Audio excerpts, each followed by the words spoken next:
So this is going to be like an intro to web development workshop. And the main focus of this is for complete beginners, right? Really, really basic intro. And so what I'll be showing you guys is essentially how to get a project up and running, how to start it, and the very basics of code, and hopefully the fundamentals so that you understand what we're writing. And from there, I'll give you guys some of the tools that you guys will need to succeed. And from there, you can kind of search stuff up on your own, because there's no way I'm going to be able to give you guys all the information you guys possibly need in 40 minutes time. But I'll give you guys the tools for success. All right, so if you guys are familiar with using Replit or something like that, you can write all of this code in Replit. For me, I'm going to be using Visual Studio Code, which is, let me Google it, Visual Studio Code, which is just a program. It works on Mac and Windows, and this is where I write my code. I'll be doing my demo in this, but you can use Replit just as well. You just have to know how they do their running their code and stuff like that. And if you guys have issues with that during the hackathon, feel free to let me know and I can help you guys out with that. All right, so I installed this, and bada bing, bada boom, I pretty much I opened it up and I have this. And what I opened up was just a blank folder. So I just created an empty folder here, put in an index.html file that's completely empty, right? And in here, I just click like File, Open Folder, and open that folder. All right, so now I have like pretty much a blank HTML page. So a little bit background on how web development works, right? There's 3 languages that we're using when we're writing websites, because web development, we're doing the front end portion of it, and this is just essentially it's building a website, right? So how is a website made? Well, there's 3 languages: HTML, CSS, and JavaScript. And we're going to use all 3 of these languages in conjunction to create a fully functioning website. And you'll see that even though it sounds a little bit complicated because there's 3 languages, they all do something separately, and they do it really well. So it's not actually learning 3 different languages. It's like learning 3 parts to one language, one cohesive language. And I'll show you guys how that works. So first thing I did is I opened up the folder, but I'm also going to be able to run this code, right? So for example, I'm just going to type some text onto my HTML file. I need to be able to see the stuff that I'm writing on my website. So how do I run this code? For me, I have an extension here called Live Server. And I already have it installed, but I can essentially, once I have it installed, on the bottom right, I have this thing that says Go Live. Zoom in a little bit. So it says Go Live here. I'm going to click on that, and boom, it opens up a thing on my local host, port 5500/index.html, which is the HTML page that we're working with. And it has my text, and it opens up in the browser, right? So what is an HTML file? Well, it's just a file that gets opened up in the browser, similar to how PDFs get opened up in Adobe Reader or whatever, or Word files get opened up in docx. Websites open up .html files. All right, and essentially you can think of a website or HTML code as like a glorified PDF. So in this case, I have some text on here, just raw text, right? There's no code or anything. It's just SD, FSD. I save this, open up my index.html, boom, it pops up. This is the basics of a website, right? So if I want to have more text like hello, and I save that, boom, it says hello, right? So this is pretty much creating a website. The common practice is to type hello world if this is your first time. But the reason why we use something called HTML and not just like a text editor is because HTML gives us some more functionalities. So for example, something that we can do is we can create a button, right? And the way we have HTML denote HTML syntax is using these less than sign and greater than sign, which represents an HTML tag is what it's called. And every tag has an opening tag and a closing tag. And the reason why is because this is how we denote structure in HTML, right? So for example, if we have a button here and it says click me, right? This text, click me, should go inside of the button. Make sense? It shouldn't go outside of the button. And I'll show you how this looks. So here, the text is outside, but inside this button, and it's a clickable button, it says click me. Okay. Right now, when I click this button, it doesn't actually do anything. And the reason why is because when we want something to have interactivity, that's where JavaScript comes into play. It's the third language in the web development set, right? So HTML denotes the content and the structure. So what is the structure? Well, this comes first. This goes inside of the button tag, stuff like that. That's structure. What is the content? Well, here's the text outside. Here's the text. Click me. What type of item is this? It's a button, right? So this is the HTML. It's the content and the structure. All right. So I'm going to go ahead and type exclamation mark, enter sign, and this is something that's built into VS Code. It's called Emmett Tags. It'll just print out the boilerplate code. You don't really need to worry too much about what all this stuff means. Just know that between these body tags, this is where all your website stuff goes. Okay. And I guess I'll show you guys really quickly what this other part is. So the first line here, oh, this is not formatted correctly. The first line here, doctype.html, this is just saying that we are using HTML5. There's different versions of HTML. This just says, hey, if you see this, it's HTML5. Okay. Now everything inside here just says, okay, here's our HTML file. And our HTML file is split up into two parts, a head and a body. And for the duration of the hackathon, you don't need to worry about anything else here. Just worry about what the body is. But just for background information, head is just information about metadata about your website. So it's not data that actually shows up on the website, but when people are referencing or whatever. So for example, if you've ever sent like a Twitter link or a Facebook link or a YouTube link in like Discord, for example, you'll see that sometimes there's like a pop-up of like a thumbnail, right? And stuff like that. Or if you search something on Google, there's like a bunch of descriptions about the website. How does Google know where to get this description? Well, you actually have something in here called like a meta tag. And I think the name is, I think it's like description or something.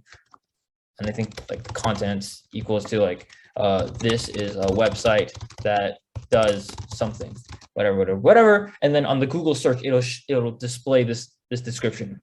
And notice this stuff doesn't actually go on your website, but it's information about your website that other things can use, like search engines and stuff like that. But like I said before, all that we really want to worry about here is the body, and this is where the bulk of our content is going to be. Okay. So I'm going to go ahead and type. Oh, wow. It just all right, cool. Let's just do this. H1 tag. There's a bunch of HTML tags that you're going to have to look at on your own. I'll showcase some of the popular ones. So like H1 tag is just a really big, bulky piece of text. It stands for header, and there's H2 tags all the way down to H6, but I think you can keep writing more if you want. But essentially every level higher or lower, I guess, is just a less important heading, right? So H6 is very unimportant. Not to flame the H6 tag, but it's not very important. It's really small, right? But it is bolded. So this is one way that you can stylize text, but it also puts some emphasis on the content. Another thing you can do is have an image tag, and you do that by saying image source, and then you put a link. It could be an image, a local image, if you put in your work file, or it could be a link. So for example, I don't actually know any. Okay, I think this is splash.png. I think this is an image. Let's see. Oh, it is an image. All right, cool. So this is, I embedded an image. It's the only image link I know off the top of my head. But here's an image, right? What else can we do? We can also do a button, like I showed earlier. And like I mentioned earlier, it's not interactive right now, right? So click me. You can't interact with it, but it shows a literal button on here. And what else can we do? There's a paragraph tag, just regular paragraph, just regular text. And I think this is what we'll showcase right now, but we won't get into the specifics of it until we come across another one later. So the next thing that we want to do is probably add some CSS. Okay, and CSS is the second language of the whole series that I'm talking about. And CSS is how to make your website pretty. And this is probably the bulk of where you'll spend a lot of your time just for fun. It's not going to really directly change the actual message or content that your website is trying to send out, but it'll make it look really pretty. And the way we add CSS is like this. We can do link rel style sheet type text/css and href. And this is say, where is the CSS file that we want to embed? And so I'm going to create it. I'm going to call it styles.css. The file name itself doesn't matter. But I'm going to click on this and I'll say, hey, this file doesn't exist yet. Create the file. Yes, I would like to create the file. All right. CSS is very, very basic in syntax. I have something called a selector, and it'll select that and provide a bunch of styles for it. Okay. And I'll show you, it's easier to see it. So for example, our entire website here is the body, right? I can target the body by saying body space and then curly brackets here. And inside here, I can add whatever styles I would want. So for example, I can add a background color, and let's make this green or something. Oh my goodness. Okay, it looks horrendous, but now we have a green background website. This is hurting my eyes. Let's make it like something more palatable. So like, you know what? Let's do a color selector. So VS Code has an extension, so we can just pick a color. Let's just pick a less aggressive green. It's still ugly, but you know what? We have a mint-colored website now. So you see how with one line of code, I can pretty much completely change the look of the website, and that's how powerful CSS is, right? And so we can do other stuff like we can change the color of the text. So that's what color is, and I'm gonna make it red so we have Christmas vibes. Oh my God, it's so ugly. But you can do pretty much whatever you want. And the way I see CSS is essentially like memorizing SAT vocabulary words, right? You just play around with it. You can look up a list of CSS styles and see how everything works. So for example, let's target this button specifically. So we can say all buttons will have a background color of blue. Okay, so it's a blue button now. We can give it like a height of 500 pixels. Okay, and we can give it a width of 400 pixels. Okay, and then we can give it like a border radius of 40 pixels. And now it's rounded, and we can make the color inside of this. So the font color white, and then we can also make the font size 30 pixels. All right, so now you see that I've applied a bunch of these styles to this button, and it changes the look of it, right? And so the thing is, I'm targeting all the buttons here, which means that if I duplicate this and I have another button here and it says, don't click me, it will apply the styles to that, because this is also a button tag as well, right? So now the question is, how can we target just one item with a list of CSS styles? I can have something called a class. And for example, this one is like special. I'll call it a special class. I can target a class, which, you know, in this case, you can see that I'm only attaching it to this one button. You can attach it to other things as well, but I'm just attaching to this one button. And so I can say dot special, and dot denotes that we're targeting a class rather than an HTML element. And we can say, for example, just this one box, I want the background color to be white, and I want the text color to be black. I want the height back to being normal, so auto, width, auto. And then let's give it a text transform of capitalize. So, oh wait, actually I want to make it uppercase. I want to give it some padding, 10 pixels. Yeah, it's 10 pixels. So you see now I have, even though this one button is still a button, so this button still has all of these traits, they're getting overridden because I have a more high level selector called special. It's a class, so it's targeting this specific thing. If I add this to anything else, even like a p tag, right, this p tag will also have the same style as the button. Right, so this is just how you do styling in CSS. Pretty basic stuff. But okay, so this is like what the general structure of how you're going to write stuff. All CSS files will look like this. There'll be more styles, of course, and there'll be more selectors. But this is what the general look of it is. Once you know this basic syntax, right, you have selector, curly brackets, and then every selector has a list of properties and their values. This is all of CSS. You don't need to learn anything else for CSS, at least. There's more high level selectors that you don't need to worry about it, but you can say, for example, a button with the class name special. You can say the buttons inside of a body by doing a greater than sign. These are just different types of CSS selectors. Just Google CSS selectors and it'll come up with a list and you can take a look at all those and see how those work. Otherwise, you're just going to Google like CSS styles themselves and just figure out how that thing's done. Yeah, so there's just a whole bunch of it. It's just stuff that you need to learn. But yeah, this is the basics of it. So we covered HTML for the most part. You know that everything has an opening tag, closing tag. This is how we denote structure, right? We have all of these. This comes first, this comes second. It's an ugly website, but you have to bear with me for that. We can embed images. We can have buttons. I think the next thing that we should work on is how to have some interactivity in our website. How can we make JavaScript work with us? So in this case, we have a button here called Click Me.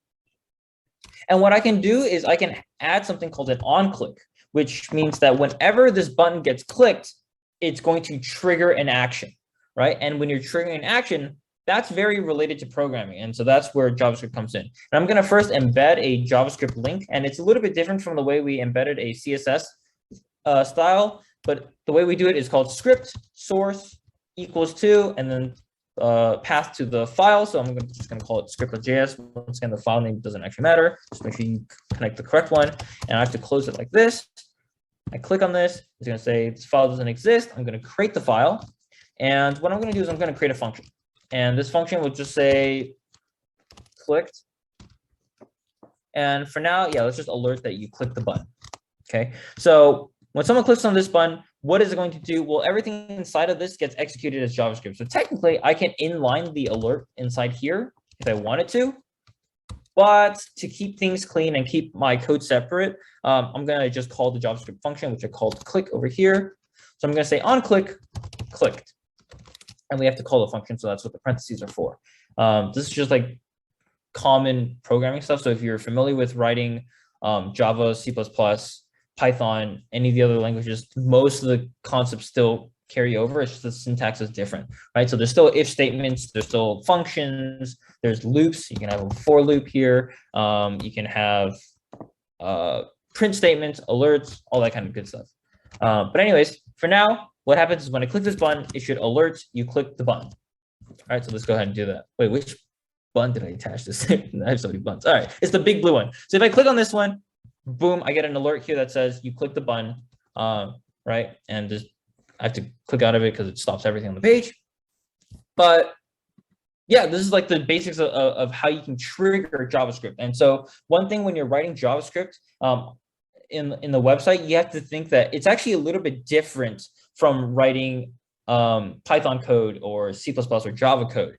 Because when you're writing those languages, you hit a run button and it runs all of your code in succession, and then you get an output at the end and you're done, right? Whereas JavaScript is constantly listening. It's called event-based programming, right? Because JavaScript only triggers in response to an event. It's not something that you run once and then you're done, right? So for example, this function here, you don't know when this function is going to be executed.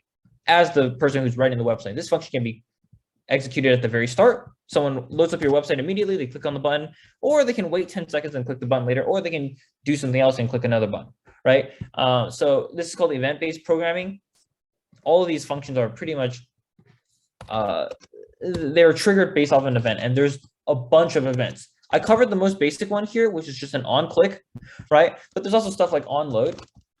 So whenever this web page gets loaded on the first time, do something, right? And a good use case for this is like, for example, if you're Facebook, someone logs in, it should immediately try to retrieve all of the data from the database, right? All of their news feed, all of their messages and stuff like that. You shouldn't be waiting for a user to do something to load their web page, right? It should happen on load.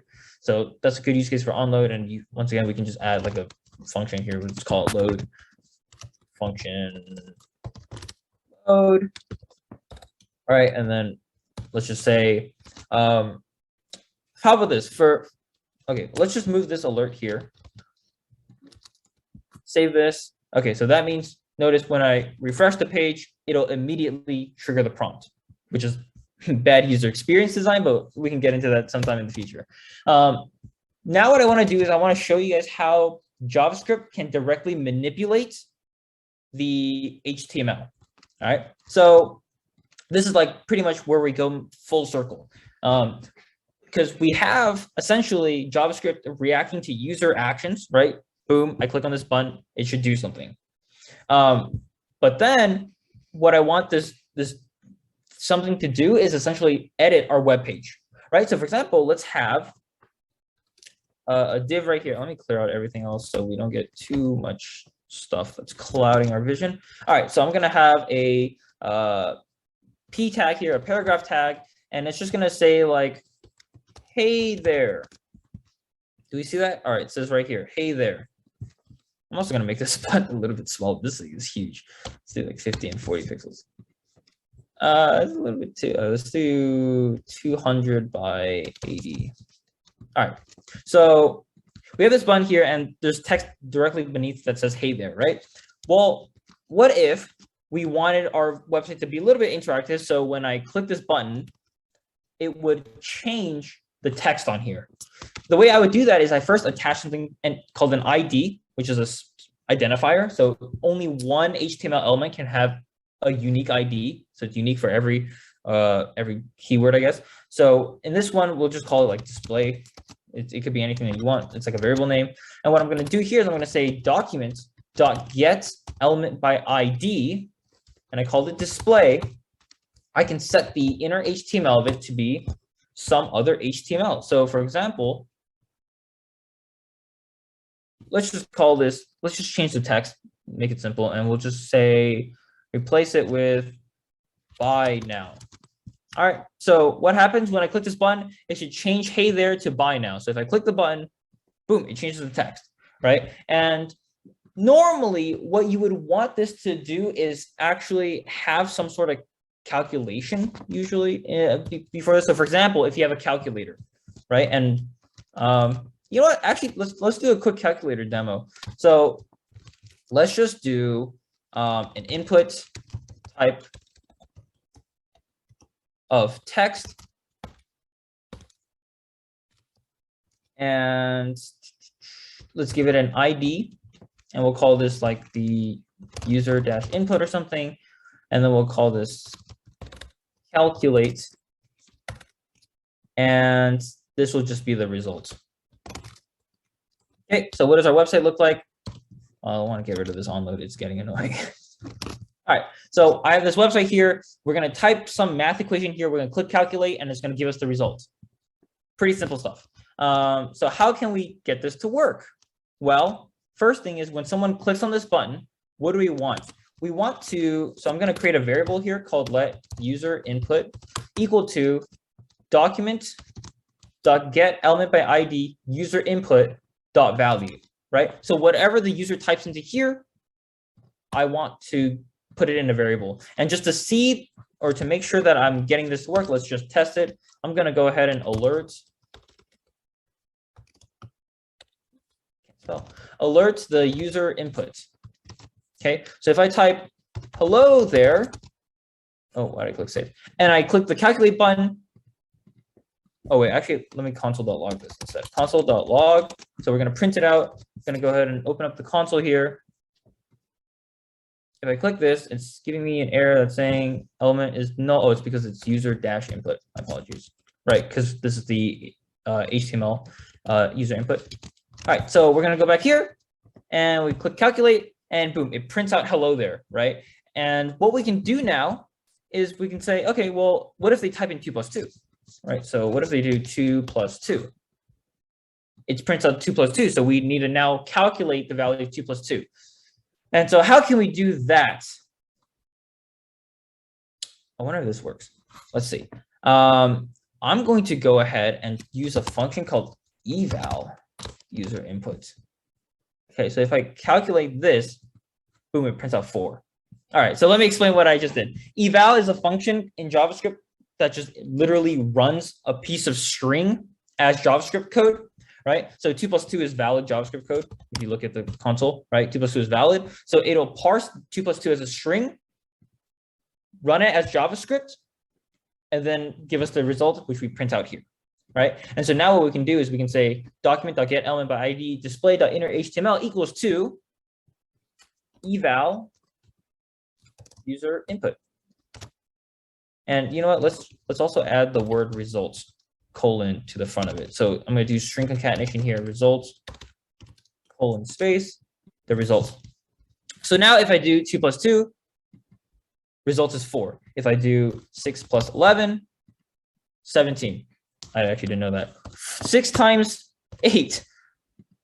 Oh, that works too. But once again, this is just JavaScript, so you can actually technically run anything inside here. Probably like a return value or something. So this is just a really basic calculator, right? And you can have all sorts of, you can have a button field instead of a user type input stuff, all that kind of stuff. Right? So there's a whole bunch of different things that you can use. All right, so I actually did get a message saying that you can use an on-change event, which is true. You can use so I talked about the different types of events before. There is on load, there's also on click, there's also something called on change, which I can attach to anything, but I can attach it to this. And what this will happen, what will happen here is it'll trigger this event every single time something gets typed or deleted in the text input. So whenever someone interacts with the input. So then if I were to use that in here, you have to think about how the user interface would be. It would constantly be calculating every time I type something out here, and it'd be a live thing, right? So if that's something that you're going for, you know, that's a different way of implementing your code. So use these different events. You're gonna have to Google the events, but you can like Google MDN like HTML events listener, add event listener, and add event listener will give you a bunch of events that you can capture somewhere on here. They have a bunch of examples on here. There's like a bunch of special ones too, like going to full screen and stuff like that. There's also scrolling events, event target. One of these has a list, and if you guys are curious about it, feel free to let me know during the hackathon, and I can help find it for you guys. But yeah, so this is like just one of the ways that you can do this. One thing that I do want to mention really quick: don't use for a hackathon. Eval is fine, but don't actually use eval in like production level code, because what this is doing is running JavaScript, and especially do not use eval on user input, because then a user could have malicious code in here, like write some actually bad JavaScript that'll mess up your database or whatever. So just be careful when using eval, but just for a quick demo, right? A proof of concept, which is perfect for hackathon, it's just fine. Just think about ways to get around it later on. All right, so we've covered basic HTML. We've covered the basics of CSS, how to target things, how to style things. And we've also covered JavaScript, how we can embed JavaScript. We haven't gone into specifics of how to write JavaScript, so like all the for loops and stuff, but for loops are normal. For let I equal to 0, I must be less than 20, whatever, I plus plus. All right, inside here, you just do whatever you want with the variable I. So if I run this and click this button, it'll print out 0 to 19, right? Regular for loop. You can also have an if statement inside here. If I, mod 2 equals to 1, just console log even, is that true? Yeah, so it'll print, okay, technically it's the other way around. It should be odd. So let me just print out, it'll print out the number, and if it's odd, right? So it'll only print out the odd interval. So you have an if statement instead of a for loop. Right, it's just a normal programming language. Do whatever you want with this. And of course, you can also have stuff like this inside of here, right? You can also add HTML elements. So for example, you can do plus equals to, sure, I don't even know if this shows up, but let's try it. All right, so now it literally displays this on the website, so we can close the console, right? You can programmatically generate HTML elements on the fly. It's not the prettiest example, but hopefully this kind of shows you guys what you guys can do as like a proof of concept. And yeah, if you guys have any questions about just how to get started, let me know during the hackathon.